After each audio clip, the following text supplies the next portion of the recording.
লোকসভা ভোটের আগে সাংসদের উত্তর জেলা সফর। এর অঙ্গ হিসেবে রবিবার একাধিক কর্মসূচি নিয়ে উত্তর ত্রিপুরা জেলা সফরে গেলেন পূর্ব ত্রিপুরা লোকসভা আসনের সাংসদ রেবতী মোহন ত্রিপুরা।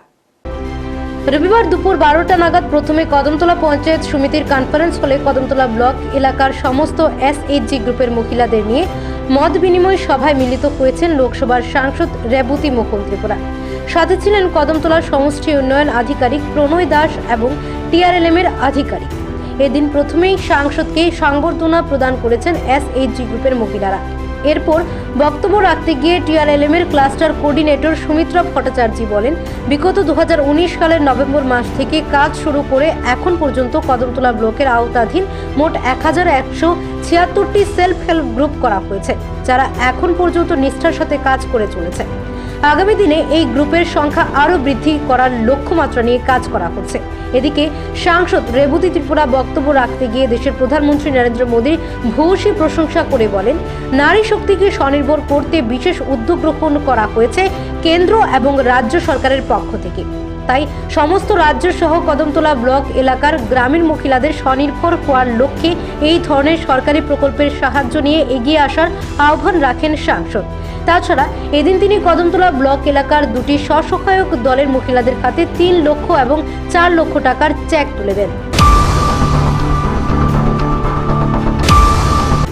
আজকে দ্বিতীয়বার, এর আগে এসেছি আরো অনেকবার, কিন্তু এই হলে আজকে নিয়ে, কিন্তু আজকে বিশেষভাবে আপনাদের আমি এই জন্যই ডাকলাম যে আমরা অনেক সময় কি হয়, আমরা কাজ তো করে যাই, কিন্তু আমার কাজের পরিণাম কি হবে সেটা জানি না, ফলে আগ্রহ আসবে না আপনাদের।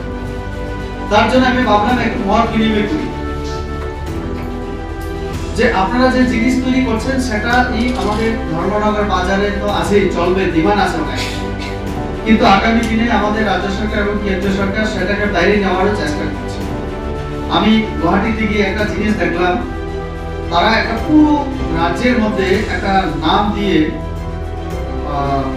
ভুলে গেলাম নাম দিয়ে, এখন কি হচ্ছে সেটাকে কি বলে, অনলাইনে সেটা চেক করা যাবে যে এটা কে বানিয়েছে, কে এটাকে কি বলে, ব্র্যান্ডিং এর যে এটা প্যাটার্ন যেটা, তো সেটা করে এখন আসাম থেকে গামছা, যেটা তারা বলে গামছা, এখন প্যাকেট করা, বিদেশে রপ্তানি এই ইত্যাদি, আমাদের সেখানকার যে কাপড় চোপড় বিভিন্ন ধরনের, এগুলি প্রচুর বাইরে যাচ্ছে।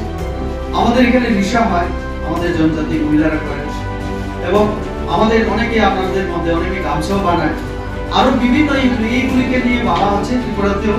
আমরা এখন ডিস্ট্রিক্ট পর্যায়ে ডিএমদের সঙ্গে আমরা দেখছি সেটা। সেদিন আমাদের চন্দ্রশেখর কেন্দ্রীয় মন্ত্রী এসেছিলেন, আমাদের ডিএম ধলাই জেলা, তিনি কয়েকটা প্রোডাক্ট দিয়েছিলেন, আমিও পেয়েছি।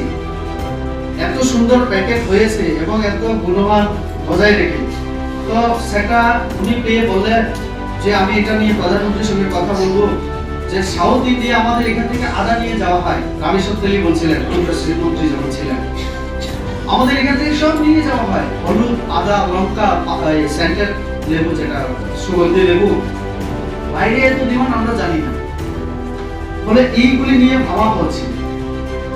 তো কাজে আপনারা গরম লাগছে, তাই কাজ করেন, আপনারা একদম সিরিয়াস হয়ে করবেন। আমাদের অনেক ক্ষেত্রে সাবসিডি এটা পেতে গেলে ব্যাংকের নিয়ম কানুন, এই নিয়ম কানুন গুলি বজায় রেখে আপনারা কাজ করবেন। আপনারা আমাদের সরকারের তরফ থেকে যেগুলি দরকার, যেগুলো এখন নেই, সেটাও আগামী দিনে কিভাবে সাহায্য করা যায় সেই পরিকল্পনাও আমাদের রয়েছে। এই অনুষ্ঠান শেষে সাংসদ রেবতী ত্রিপুরা কদমতলা ব্লকের উত্তর ফুলবাড়ি এলাকায় অবস্থিত আগর ইন্ডাস্ট্রি পরিদর্শনে গিয়ে সেখানে কিভাবে আগর গাছ থেকে আগরের বিভিন্ন ধরনের সামগ্রী উৎপাদন হয় তা সরজমিনে প্রদর্শন করেন। তাছাড়া আগর ব্যবসায়ীদের সঙ্গে বেশ কিছুক্ষণ আলাপচারিতা করেন সাংসদ। অবশেষে এদিন বিকেল 2:45 নাগাদ সাংসদ পিয়ারা ছড়া চা বাগানে বিজয় সংকল্প সমাবেশে যোগ দেন। চুরাইবাড়ি প্রতিনিধি রিপোর্ট, এশিয়ান টাইমস।